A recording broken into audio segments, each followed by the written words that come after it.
Will the Dodgers be active at the trade deadline? Will they look to pull off a blockbuster deal? We're talking Dodgers trade rumors today. Also, Padres fans are mad about something really silly from the series against the Dodgers. We've got designated Twitter, the best of Dodgers social media. We got a jam-packed show today for you. That's coming up next on Dodgers Dugout Live. It's time for Dodger baseball. Welcome to Dodger Stadium. This is the golden age of Dodger baseball. The Dodgers are building a dynasty. You got it, Warrior Parade. We got it, Parade. The Dodgers punch back and head to the championship series. Starts the 50-50 club. Monkey magic. Freeman gets the ball to right field. She is gone. Start the party, Los Angeles. Your Dodgers have won the World Series. Think blue, bleed blue, and I'm out.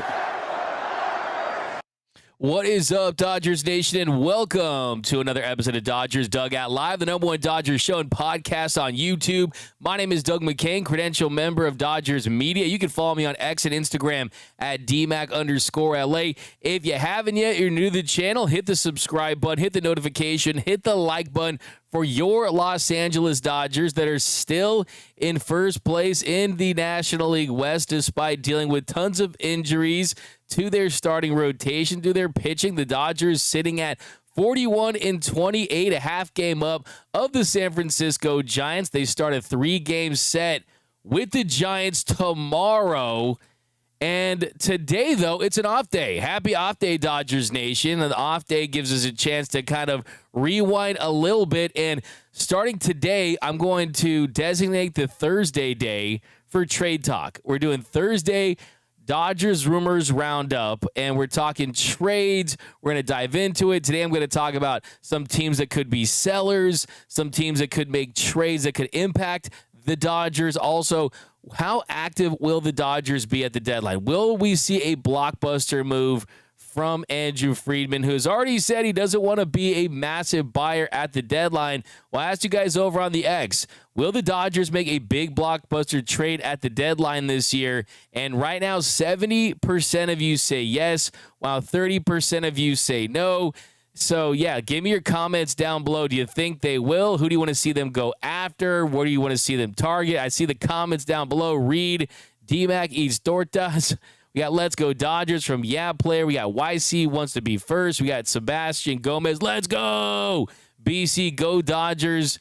Little strong emoji. Craig Osterberg. DMAC, what is up? Appreciate that. Spencer Loop. That's hilarious. Trade rumors. We'll get into some stuff in a little bit here. All you guys filing in the chat. Appreciate that. Yeah, we got a really good segment for designated Twitter. An insane comment from a Padres fan, an insane comment from a Padres reporter. I can't wait to talk about that a little later. What's up, Claudia 11? Appreciate that. So let's get into it here, guys, here on Dodgers Dugout Live with the leadoff. Leading off, the hottest story in Dodger baseball.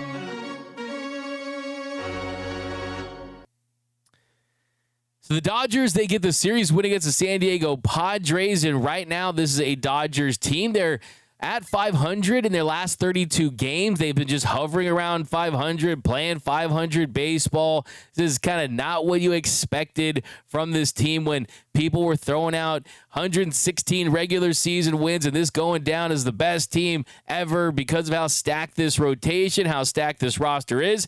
And look, there's no doubt about it. If this team had their entire rotation intact, there's a pretty decent chance that they could be a contender to do just that and find a way to finish with the most wins ever. I mean, this is a starting rotation that doesn't have their $182 million big free agent starting pitching acquisition in Blake Snell. He's only pitched 2 games. Tyler Glass now, he's missed most of the season. Roki Sasaki, their rookie that is the #1 prospect in all of Major League Baseball, he hasn't pitched as well as they had hoped.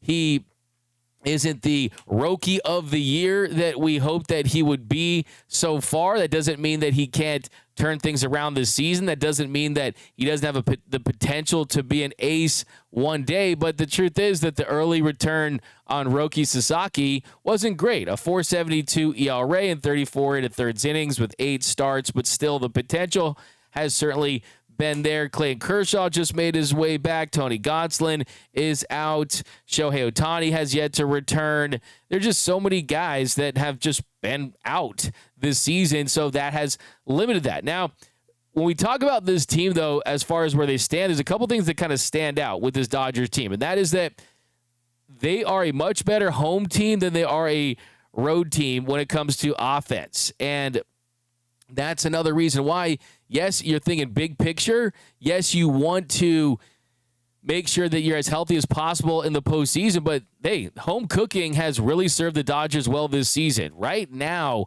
the Dodgers, heading into their series against the Giants, 23-11 at Dodger Stadium, a plus 50 run differential. Only the Mets and the Tigers are better at home this season.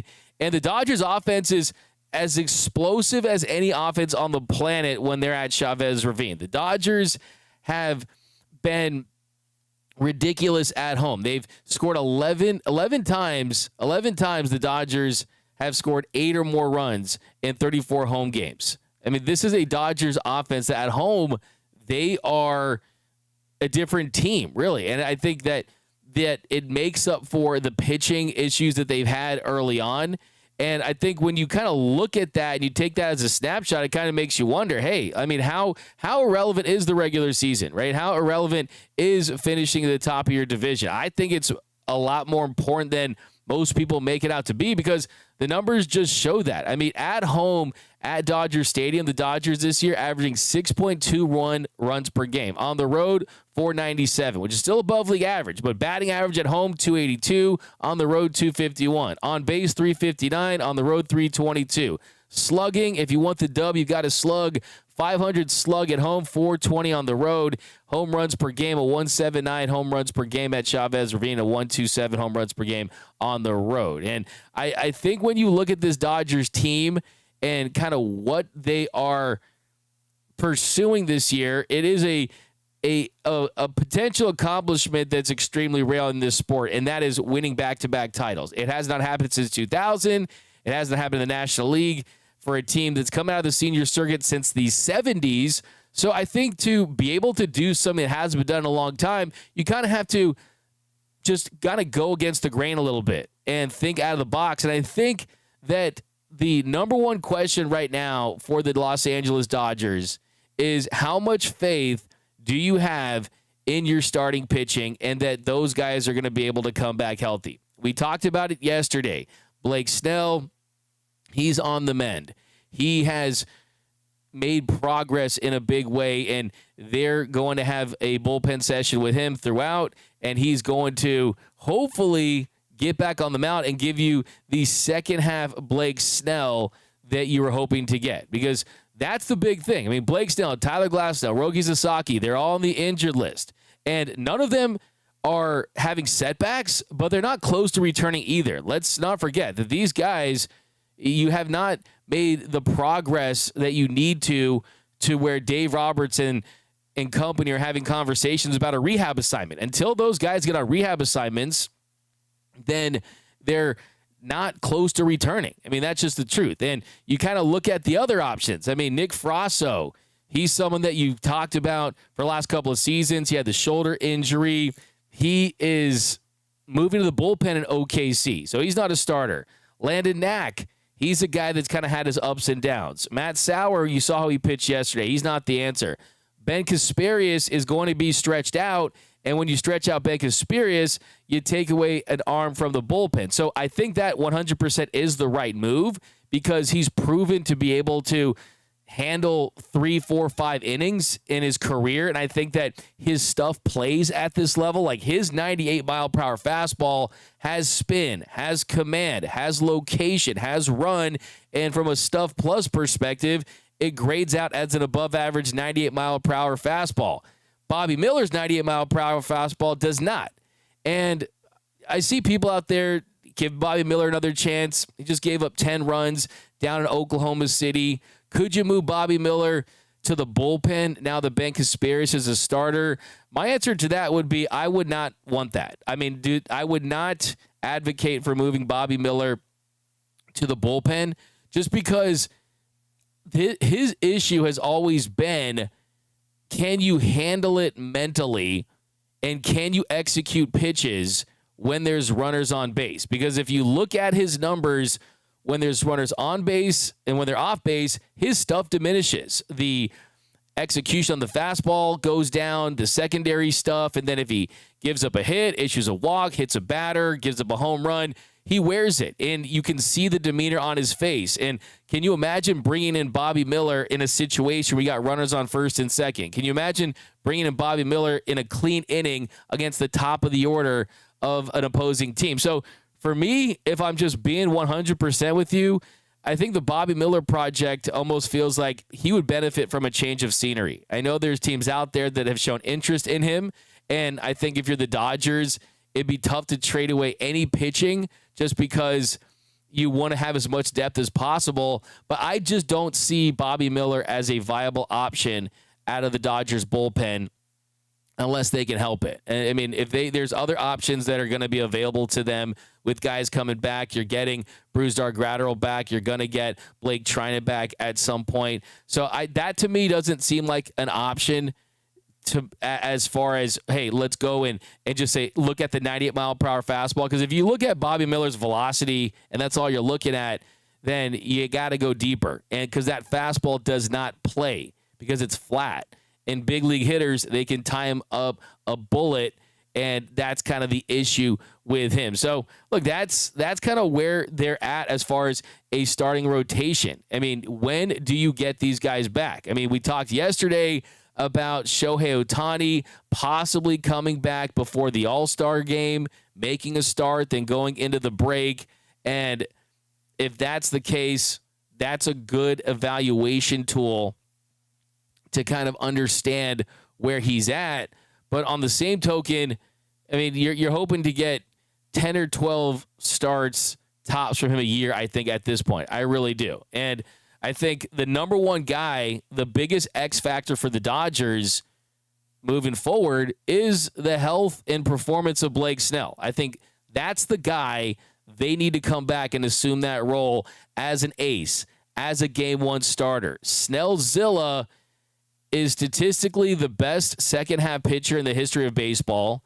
He has the highest strikeouts per nine in the history of baseball. He has a 3.33 postseason ERA, and for him, he was dealing with shoulder inflammation that was impacting his performance early on. He decided to pitch through that. It did not lead to good results, so that set him back. Well, he did throw his first bullpen session since April. He's going to throw another one tomorrow on Friday at Dodger Stadium. He said he's really excited, and he's progressing well. He threw 10 pitches off a mound in a touch and feel situation last Saturday. And for what I was told, they feel really good about Blake Snell. And the reason that is because this is par for the course for his career, right? Dealing with injuries early on in the season, getting off to a slow start, then getting physically right, and then coming back and being dominant towards the rest of the year. I think that there's a really good chance that happens this season. Tyler Glasnow, I'm less optimistic about. I still think that there's the potential for him to be really good, and we know that when he's healthy, he's a top 5 to 10 pitcher. As far as how his stuff plays, the big question for Glasnow is, can he get over some of those mental hurdles as far as kind of going through the recovery process and changing things with the mechanics and things like that? Mark Pryor said that he was really encouraged by him, that the fastball velocity is where it needs to be, and he said everything looks good. He's been feeling really good. The ball's been coming out really well, and they found a happy medium as far as the recovery. But I think that one thing the Dodgers need to do is they need to be honest with themselves about their reliance on the guys they have internally. And the quicker they get them back, the quicker they can make starts and see how they bounce back. My fear is that they're being so cautious this season with their starting pitchers that they are not going to have a long enough stretch to evaluate them before the trade deadline begins. And the trade deadline madness begins as far as teams that are accepting the fact that they're going to be sellers and accepting the fact that they need to move on from certain guys. And if the Dodgers say, okay, hey, Tyler Glasnow, hey, Blake Snell, hey, Roki Sasaki, hey, Shohei Ohtani, hey, all these big guys that we know, there's no doubt about their talent level. I mean, Roki there is, but for those other three guys, there's no doubt about their talent level and what they're capable of at this level, but there is a doubt about how much they can endure and how much they can shoulder the load. So I would prefer to get these guys back as soon as possible to see if they're going to break down after a couple starts, if you're going to lose them. And if that's the case, then you have more clarity about what you need at the trade deadline. And that's what we are going to talk about next. Trade deadline targets the Dodgers could go after, and if they're going to be aggressive at the deadline. That's coming up next on Dodgers Dugout Live. And welcome back to Dodgers Dugout Live, the #1 Dodgers show and podcast on YouTube. And today's episode, we got to give a big shout out. Got to give a big shout out to our friends over at Factor. You guys like Factor? Factor's pretty awesome. And I've talked about it a good amount on this show. And you guys have told me that Factor needs to add some tortas. But no, Factor is good stuff. And I think with Factor, one thing that I love about them is they give you really the best of both worlds, right? You get great food, and then it's also really good for you. It's healthy. It can absolutely change your life in a lot of different ways just because it is awesome. And Dodger summer is among us, and that means more sun, more trips to the ballpark, and more time to do all things that make summer so special. What's the #1 thing you don't want to be doing all summer? Spending hours cooking inside. That's where Factor comes in. Factor's chef-crafted, dietitian-approved meals are ready in just 2 minutes, taking the hassle out of eating well. I wouldn't be able to host a show if it wasn't for Factor. If I wasn't getting all my nutrients and meals in throughout the day, and Factor has me covered for breakfast, lunch, and dinner. With 45 weekly menu options, you can pick gourmet meals that fit your summer gains and goals, choosing from options like Calorie Smart, Protein Plus, Keto, and more. Factor meals arrive fresh and ready to eat, perfect for any active lifestyle over summer and beyond. Whether I'm watching a Dodger game at home or breaking down film or getting ready for a post-game show, I don't have to stress for cooking any longer. I've been able to maintain a very healthy lifestyle since switching over to Factor for my meals, and you should too. Get started at factormeals.com/Dodgers50off and use code Dodgers50off to get 50% off plus free shipping on your first box. That's code Dodgers50off at factormeals.com/Dodgers50off for 50% off plus free shipping. Factormeals.com/Dodgers50off. All right, so let's read some comments before we head to the next segment. Paul Gutierrez says it depends on our starting pitcher's health if we make a blockbuster move or not. BC need 2 A starters, a high leverage reliever, and an impact bat that can hit 300. AM, let's go Dodgers. What up, DM? Trade Talk Thursdays. Love it, DM. What is up? AM, yeah, hey, you know how we get down here. Big Joe Smash, D-Mac, trade Outman and Bobby Miller, Dustin May for Mackenzie Gore, and 2 prospects. Ray Soto, power hitting lefty off the bench is needed from Ray Soto. What a big Simon Cardinal, big D-Mac. Yeah, appreciate you guys. A 199 super chat. Padres, more like Whoopi's sister act. Okay. Yeah, well, I want to talk some Padres. I really want to break down a comment that I saw. A couple comments from some Padres guys I saw. D-Mac eats his cereal with protein milk from NS.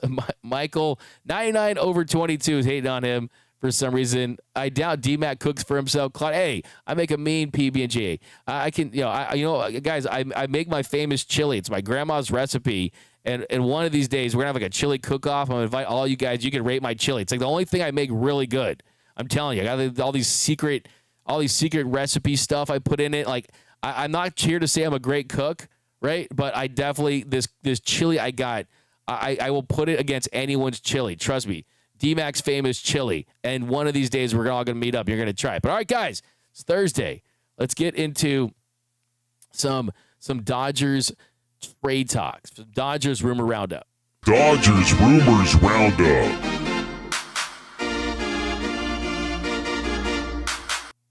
All right, so ESPN, they put out a column, and the headline was what all 30 MLB teams must do before the trade deadline. And for the Dodgers, some good information here. You got their odds of winning the World Series at 16.2%. It shows you the parity of Major League Baseball, a 97.2% chance of making the playoffs, and a projected win total of 97.9. Remember, they won 98 games last year, and it led to a World Series. 98 games won't finish with the best record in baseball, though, so they're going to need to get more wins if they want home field advantage throughout October. But here's what they said about the Dodgers and what they need to do before the deadline. It reads, a Dodgers team we thought might challenge the wins record has proved one old adage. You really can't have too much pitching. With an IL list worthy of an all-star roster, the Dodgers have leaned on their MLB best offense to stay atop the National League West,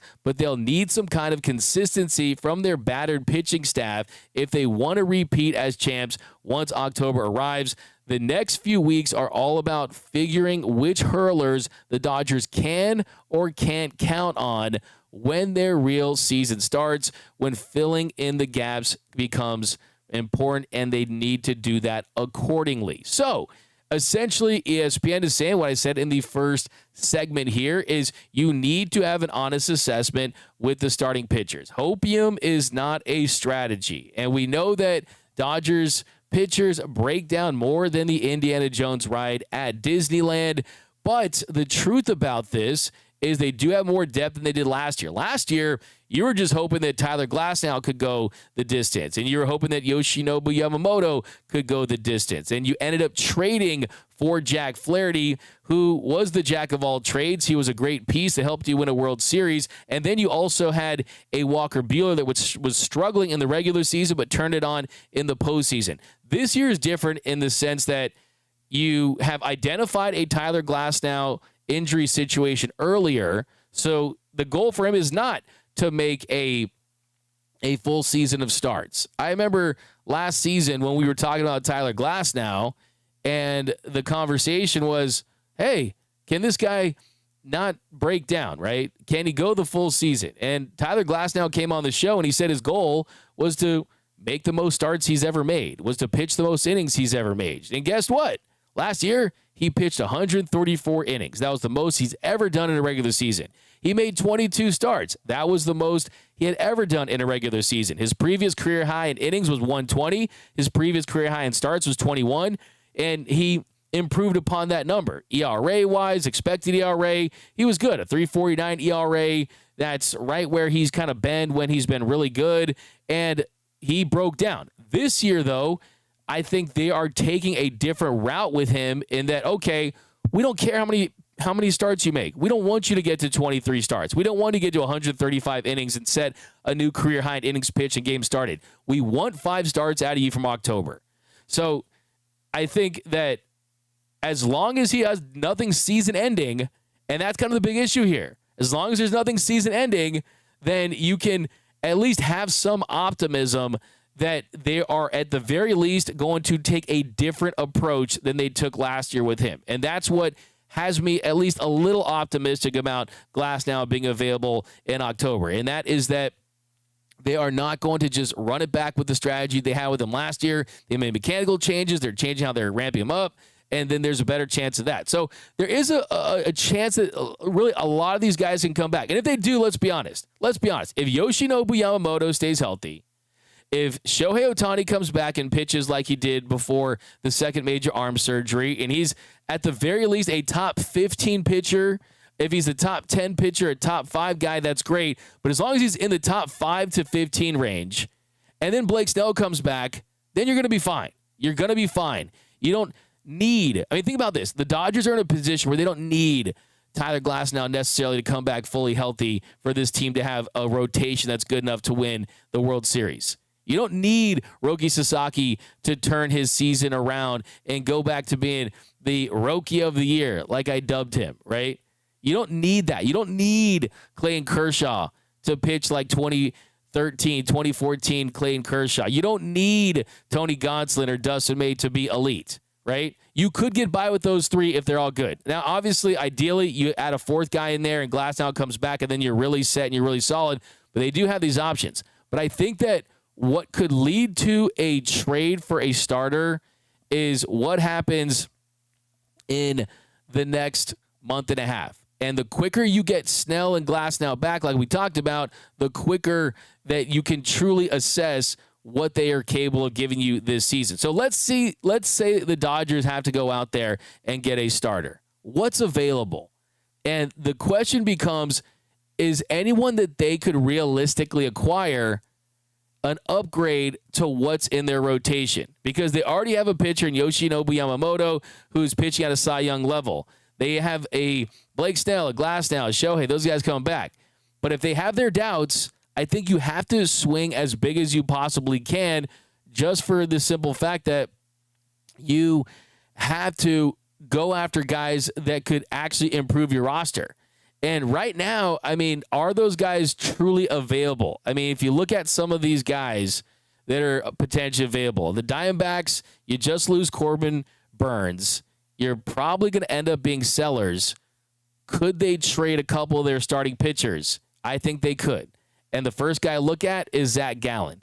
Zach Gallen is not the guy that he was a couple years ago. Since 2022, that production has gone down significantly. Outside of his changeup, you don't have a lot of plus pitches. I think the thing with Zach Gallen is he is going to be a unrestricted free agent in 2026. So I think that there's going to be teams after him, and you won't have to give up too much to get him just because he's not having himself that Galentine's Day type of year, right? He's not this elite pitcher or anything like that. This year, Zach Gallen has a 5.15 ERA. When he was at his best in 2022, he had a 3.17 expected ERA, a sub-3 ERA. He was really, really good. This year, he's not that guy. The strikeouts have dropped for him. The walks have gone up. And on top of that, the Dodgers are probably not making a deal with the Diamondbacks. And then Merrill Kelly is another team I think teams are going to go after. Another guy is a 2026 unrestricted free agent.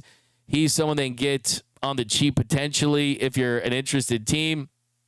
Kelly is a guy that the Dodgers are very familiar with because they, of course, face him in the division, and there's just a lot of familiarity there. But he's another guy. I mean, he's having a good year. 3.18 ERA, 4.3 expected ERA. He's not an explosive pitcher by any stretch. He's not one of those guys that you look at as, oh, this is a game one, game two type of starter. I think he's going to have some regression to the mean as the season goes on.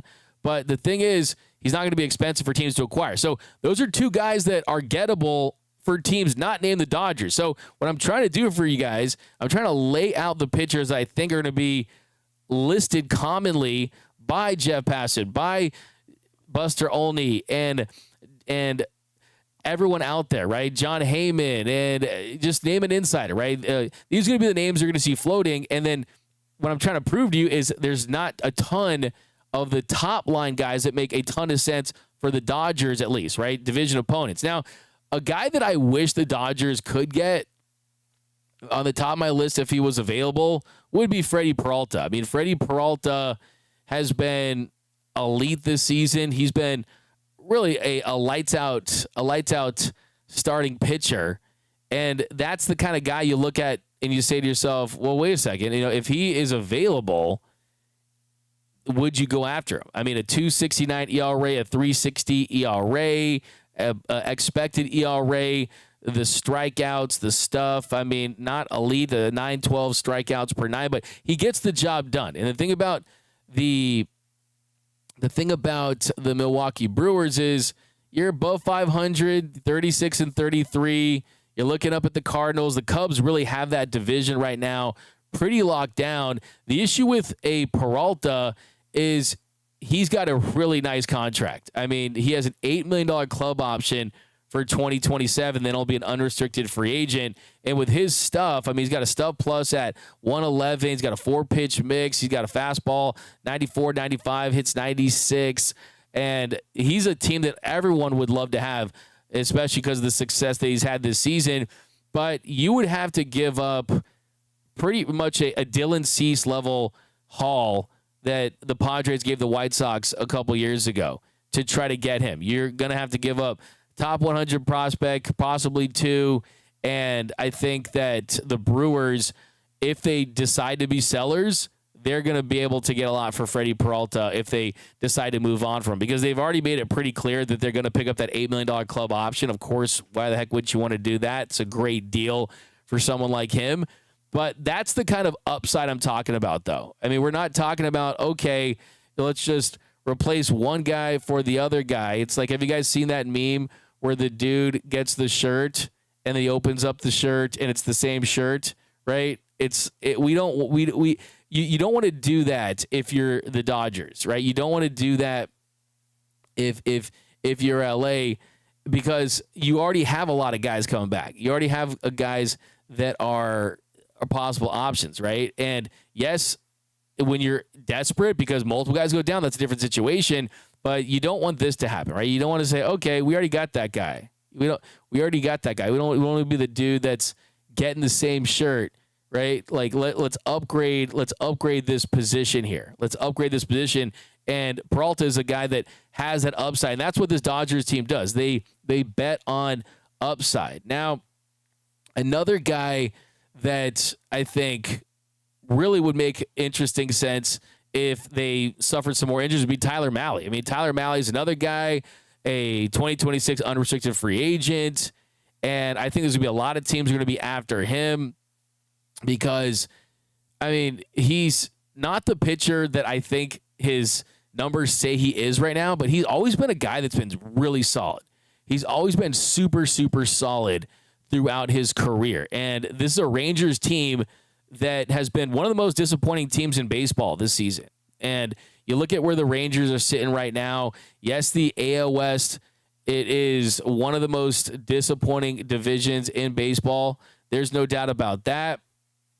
And that's a team where, I mean, you look at Corey Seager, he's got injured multiple times. Jock Peterson hasn't worked out. Marcus Semien had really one of the worst starts to his season, and he was one of the worst hitters in baseball. But that rotation for the Rangers has been really good. They've been really one of the best rotations in baseball with DeGrom and Mahle and Nathan Eovaldi, Jack Leiter. I mean, they got a combined 2.90 ERA, and they've allowed the second fewest earned runs in the sport. So will they be sellers? Will the Rangers look to deal and wave the white flag? There is some talk around baseball that this could be Bruce Bochy's last year as a manager. So would you really want to punt in that sense? Because, hey, you got to kind of honor him as a guy who won you a ring. But right now the Rangers are sitting at 32-36, 5.5 games back in the division. So Tyler Mahle, he fits with what the Dodgers did last season, and that is get a guy that's on an expiring contract that's having himself a somewhat of an outlier season, and he's pitching better than his numbers suggest they should, and you're taking advantage of that, and then you also don't have any commitment with him after this season. He signed a 2-year deal. He's owed $16.5 million this year. Next year, he'll be an unrestricted free agent. Tyler Mahle, though, this season, a 2.34 ERA, a 3.35 FIP. Yes, the expected numbers of 4.14, expected ERA of 4.31, expected FIP. Those indicate that he shouldn't be performing as good as he is as far as overall results. Not a big strikeout guy. That's kind of not what he does. But that would be an interesting name if you did not have some of these guys come back. Because I think you almost have to operate at the level, like if you've been following this team your whole life, if you've been following this team even this entire run, and you look at pitching injuries, yes, it'd be great if all these guys came back, but don't you almost have to operate at a level where, like, I mean, you kind of ask your parents for like a bunch of things for your Christmas list, but you're like, are we getting all that stuff? All right, are we getting the Furby and the Nintendo 64? Are we getting everything, right? I mean, it'd be great to get 2 to 3 back, right? I think that you got to give yourself some options and at least have some stuff on the radar. Now, you look at the rest of their rotation, Nathan Eovaldi, Jack Leiter, Jacob DeGrom, right? I mean, Nathan Eovaldi is someone that has been rumored to be linked to the Dodgers for a good amount of time throughout his career. Of course, he started as a Dodger, once a Dodger, always a Dodger. The thing about Eovaldi, though, is they wouldn't love the contract moving forward. I mean, he's owed $29 million in 2026, $24 million in 2027. I mean, you have almost $1 billion invested in this rotation as it stands right now. I mean, they would have to be down to dire straits and not have a lot available. But is he worth that? I mean, Nathan Eovaldi this season, a 1.56 ERA, a 3.38 expected ERA, expected FIB of 2.66. He's been great in the postseason. I mean, who knows? I mean, if this team was all in, they lost a bunch of starters, and Nathan Eovaldi was on the block, I mean, the advantage that the Dodgers would have over other teams is that they're one of the few teams that would say, you know what, screw it. Hey, let's YOLO it. You know what I mean? Like, let's go all in and just break this bank for him. So that's a guy. Another guy that everyone always brings up, of course, is Sandy Alcantara. And the thing that I've heard about Sandy Alcantara is that the Marlins, they're basically essentially waiting for him to look anything like he did when he was a Cy Young winner, and then they want to shop him and get the maximum return on him. So they want to trade him. They want to move him. The issue with him is the results aren't there. I mean, a 7.14 ERA this season. The expected stuff is a little more encouraging at 4.58 and 4.51. Strikeout numbers aren't there. But he's not a guy who relies on strikeouts. I mean, he gets hitters to pound it into the ground and get ground balls, but he hasn't done that at a high clip. So the question is he cooked? Is he done? I mean, if you look at his stuff plus, the pitch is still great at above average, but it's his location plus that struggles. And I think for him, it almost looks like, hey, man, does this guy still know how to pitch? Did he forget to pitch? Can he get the feel for his repertoire back? So I think for him, the interesting thing is you get a 2026 contract with him at $17 million and a club option in 2027 at $21 million. Then he's an unrestricted free agent for 2028. So if you did trade for Sandy Alcantara, you would do it for the short-term and long-term-ish benefits, right? It's not a super long-term commitment, but it's more than just the remainder of this season. It's potentially multiple seasons down the line. So, I mean, that's the thing, too, where, I mean, why would you trade for Sandy Alcantara if the guys you have coming back are currently better than him? So it would have to be a situation where the Dodgers don't feel like they're getting their horses back, at least two of them.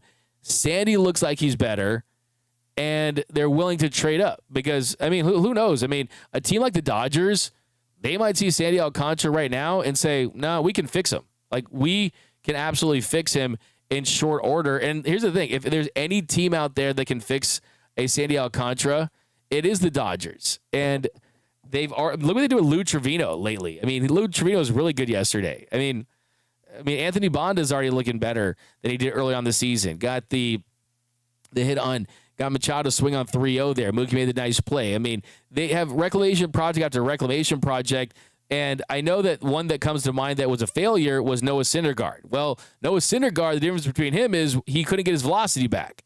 And the thing about Sandy Alcantara is, from a velocity standpoint, he's still in the 92nd percentile, a 97.3 mile per hour fastball. That is where he's at this season, and that's been consistent with his career averages. So I do think they could potentially fix Sandy Alcantara. He's still just 29 years old. And if the Dodgers needed to trade for a starter, and I don't think it's ridiculous to talk about this. I'm just trying to get ahead of the game because we know that, oh, yeah, everything's great. Everyone's coming back. Then, boom, out for the season. Boom, on the 60-day IL. Boom, boom, boom. You know, you've played this game. You guys know it.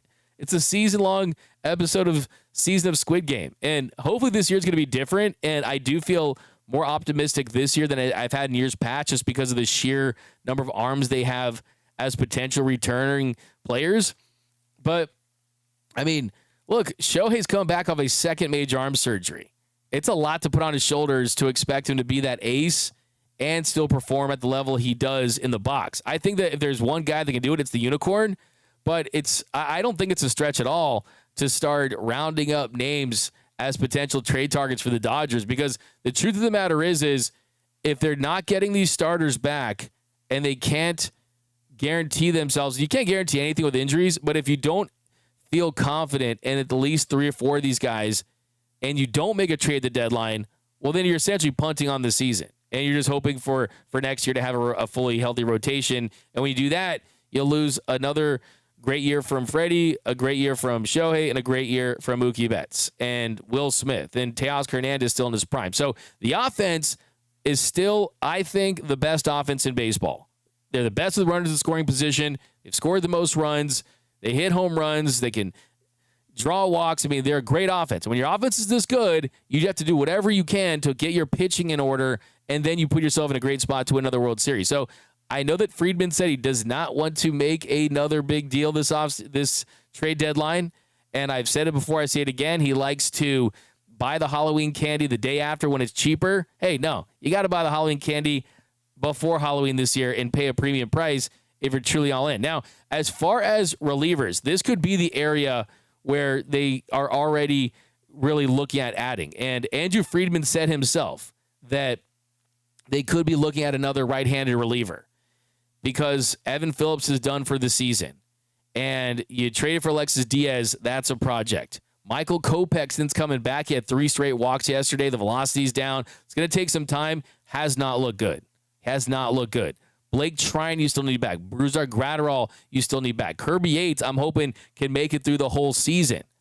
I think that there's still a really good chance that they're going to add a right-handed reliever. And that's what I've been told, too, is that they still want to add a right-handed reliever, and they're not done exploring that market. And I continue to keep my eyes on David Bednar. David Bednar, he is under some team control. You got a third year of arbitration in 2026, and then he's an unrestricted free agent in 2027. And I know that he's had his ups and downs trying to get himself back. Well, if the Pirates are going to trade anyone, it's not going to be Paul Skeens. It's going to be someone out of their pen or potentially one of their starters, but most likely they're looking at kind of getting rid of the guys that are in those third years of team control. And David Bednar has looked really good since he came back from AAA, and he's someone that when he's been at his best, he has really looked like one of the best closers in baseball. And we know now with Tanner Scott, his last 5 appearances has not given up a run. But do you have that dominant righty that you trust right now? Do you really have that? And now that Ben Kasparius is a part of your rotation, sure. I mean, if everyone gets healthy, you bump him back into the bullpen and you go that route. He's still young and he's really good, no doubt about it. But if you are going to move up a ladder, Bednar could be that guy. I mean, since coming back from the AAA little demotion he had and going back up to the show on April 19th, 22 appearances since. Bednar has a 2.61 ERA, 7 saves. He's struck out 30 batters in 20 2/3 innings. He's back to being the Pirates' closer. And the Pirates, a double-digit deficit in the division and the wild card. He's making $5.9 million this season. He's got one more year of arbitration available. So, hey, this is the perfect time for the Pirates to trade David Bednar. And that's my reliever that I'm focusing on today. So, yeah, those are some names. And we're doing this every Thursday. And anytime a new rumor comes up, we'll get into it. I'm going to have Buster Olney on the show tomorrow. But, hey, the hot stove is going to start cooking. And we're going to get into it all throughout here on Dodgers Dugout Live. Do some comments here. So who do you want me to block, guys? Give me the name. Who you want me to block? I'll block them for you guys. AU Potter, 4.5 is diehard fans, Yankee. If we give up some of these fake prospects that we have, we might be able to trick some team into giving up a very good player. Debbie Downer in the chat, with Kopech, did we complete the big red trifecta after previously having Kimbrel and Syndergaard? Alfonso Lucio just saw the car. Yeah, I'm going to talk. I'm using that for my walk-off today. Bednar with the Torta Power. All right, guys. So it's Thursday. You know what that means? That means it's time. It's time for Designated Twitter, the best of Dodgers social media. Designated Twitter, the best of Dodgers social media. All right, so for the first one today, this is from a former reporter from NBC. And he tweeted out, his name is Artie Ojeda, said, Bush League move by the Dodgers and Dave Roberts. So what's new? Putting a position player on the mound in the 6th inning? Is the pitching staff really that bad? Disrespectful to the integrity of the game. Disrespectful to the integrity of the game.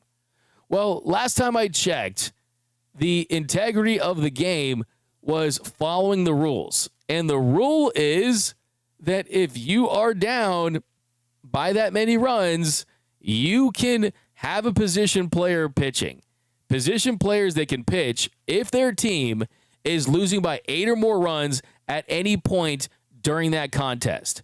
And Kike Hernandez, he entered the game on Tuesday when the Dodgers were down, checks notes, 9-0. Was it within the rules? Answer me the question. Yes. Do the Dodgers have pitching injuries that are that bad? Yes. 14. Now 15 pitchers on the injured list. You have an all-star staff on the injured list. And Tanner Scott wasn't available. Kirby Yates wasn't available. They weren't going to pitch. Anthony Bonda wasn't available. They weren't going to throw Michael Kopech or any of these guys when they were down the way they were. And what did that lead to? Oh, it led to a series win because you had well-rested arms for the following day, and you ended up beating the Padres 2 out of 3 games. Why can't Padres just take the win and be happy about it? Take your little blowout win, have your little parade on Gaslamp, and feel good about it. And on top of that, it's not your team, bro. Mind your business. What we're doing over here has nothing to do with you, okay? What we're doing over here, winning World Series titles, making 12 straight postseason appearances, beating you when you went 24 innings without scoring a run and you choked away a 2-1 lead, that's your business. Because I have as many World Series titles as the Padres. The Dodgers and the Padres have a combined 8 World Series titles, right? And their style, their method, it actually works. It was in the rules, and, I mean, come on. Doc outmanaged the Padres that series. It led to a series win. I don't get it. I do not get it. I mean, it's the funniest thing ever. Game 1, Padres cried because of the Colin Manny. Game 2, they win. They cried because the Dodgers punted the game by putting Kike Hernandez in. I mean, hey, they did not break the rules. Breaking the rules is what Fernando Tatis Jr., check that, Fernando Tatis Jr. did by taking ringworm steroids. So I don't want to hear that. I mean, mind your business. Keep our team, keep the Dodgers and their strategies out of your mouth, because their strategies clearly lead to them being a better team. But enough of that. I mean, and then here we got this one. This is from MLB Facts saying he said, and this is what Manny Machado said to Will Smith. Will Smith said, he said, that was outside. I told him, he said, that was outside. I told him, so was your shot at ever winning the division. Wow. Obviously, that was just a joke. Will Smith didn't actually say that, but MLB Facts is hilarious. And who knows? He might have been thinking that. So I'll give that a nice little comment show. You win. Perfect. So yeah, gotta love that from MLB Facts. They always kill it. What else we got? We've got, okay, this one is from Coach Yak. Eric Gagne on who he thinks would be the tougher out between Barry Bonds and Shohei Ohtani. Barry had no holes in his swing. He was right on the plate. When I see Shohei swing, I feel like I have a little bit of a better chance against Ohtani than I would against Barry, because he's just set differently in the box. He was just scary. He had a different aura about him. I'm sure Ohtani has that from players when he plays against them. But to me, there's nobody I've seen that has dominated that much in the box as Barry. I mean, who's going to argue with that? I mean, Barry Bonds on roids when it was San Francisco. I mean, he was Thanos with a baseball bat. I mean, I don't think that even the most biased Dodgers fan can object to that. I mean, Eric, especially when he was on roids, bro. Like, I mean, come on now. I mean, Barry Bonds was the most feared hitter that we've ever seen. And honestly, I've had people tell me that in the organization many, many times. So I'm not going to dispute that. But Shohei's a better player because he can pitch. But Jeremy says over here, what we got from Jeremy, if the Dodgers, this is from @pimp_lord619, if the Dodgers think they're so good and untouchable, how about we raise the stakes for the series? How about they put their 2024 World Series Commissioner's Trophy on the line? Winner of the series gets the trophy and is the rightful champion of 2024 unless they're scared. This has got to be the funniest tweet of the week to me. This has got to be the most hilarious one for sure. No. How about no? You know why? Because your little imaginary, made-up, fake series is in June. When you choked it away, it was in October. And the postseason means more. Because at that point of the season, you've played a full season. Your players are playing through injuries, they're tired, they're fatigued, and the stakes are higher. Their lights are brighter. And when the lights were the brightest, the Padres choked the hardest. So no, like Will Smith said, this was another series in June against little brother. And they're not scared of the Padres. Look, the Padres, their fans hate the Dodgers more than they love the Padres. This is another example of that for me. The winner gets the trophy? No. How about no? Because that trophy is shining at Dodger Stadium, and you wouldn't know anything about that. So, yeah, good luck with that. And if you want to face the Dodgers again, do it in the postseason and see if you can not choke away a 2-1 series lead. Let's see if you can avoid a 24-inning scoreless slump that your offense was in. Let's see if Yu Darvish can not give a home run to Kike and Teoscar comes through in a big spot. The Dodgers, they beat the Padres when all of the chips were on the table. So absolutely not, Jeremy, in your little imaginary made-up series. Yeah, that makes sense, right? That makes sense when the Dodgers don't have 90% of their rotation do something silly like this. Maybe go play MLB The Show and you can win your little Padres a World Series in a video game. Because we know it's not going to happen in real life with that mentality. I can't believe that. That one just kind of makes me laugh. Okay, what else we got? This is from, I love this guy. This guy kills it on Twitter. Good friend. I won't say good friend, but I definitely am a friend of them. Doyers Dave tweeted, Roberts found a way to make the fans of the... He said, Roberts found a way to make fans of the team winning this game upset because Kike came in to pitch and not rest the bullpen. LOL. That's so good. That's so good. And Dave Roberts finding a way to get under the skin. And, hey, look, Padres, I'm sorry. Look, I mean, I don't know about you guys.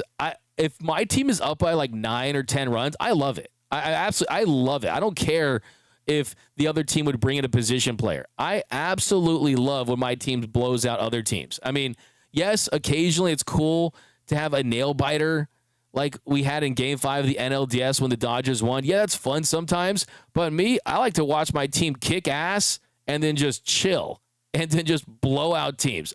That's what I like. That's what I like. I would have no issue if this was the other way around. Okay, last one here.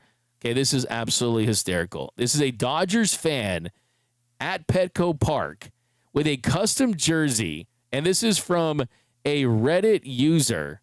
This is from a Reddit user that posted this picture, so I want to give him credit. So give me 1 second here to make sure that I've got it posted up here because this is hilarious. This is from Reddit user U/9-AV-4. Hilarious jersey sighting at the game today.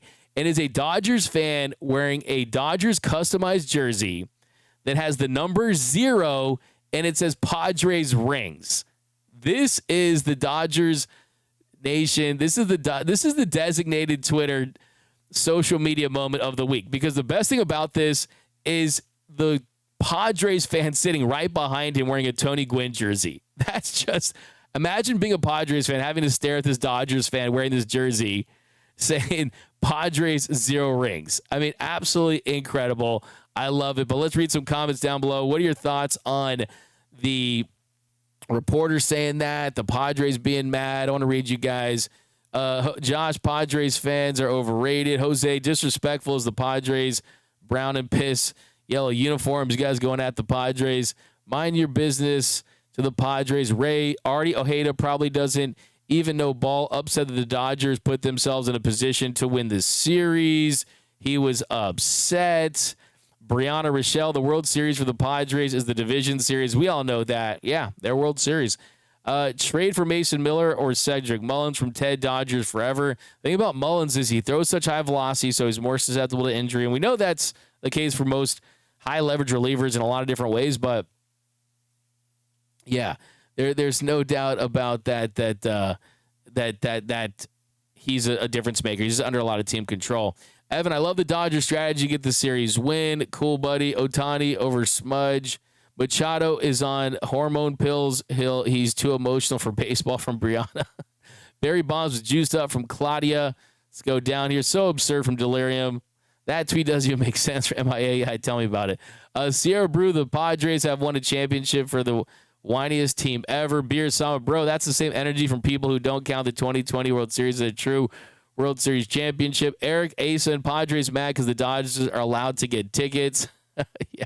Tay, spot on D-Mac. The Padres fans legit hate the Dodgers more than they love their own team. Couple more here. Me too, D-Mac. Stress-free is always way to be. Yeah, player. Blowouts and tortoise for D-Mac from Tay.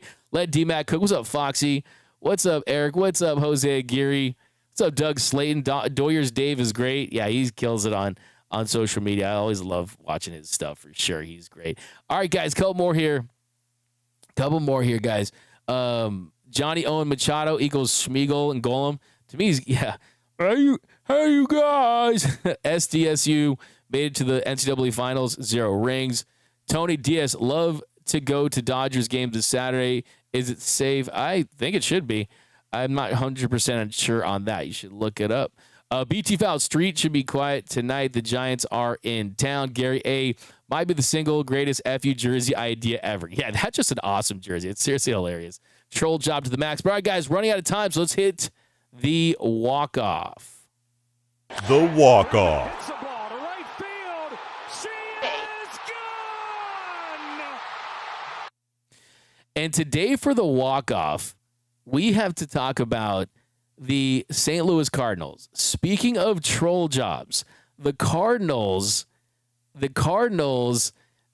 since they did that little video of the home run by Adams against Kirsch in the 2014 NLDS, since that video was played, the Cardinals have gone 0 for 4. The Cardinals have lost 4 straight games since playing that video. And this is tied to the Padres because we saw what happened. We saw what happened when the Padres trolled Clayton Kershaw. They had one of the most disappointing seasons. They had all that hype entering that year, and they had an awful season. It didn't amount to anything.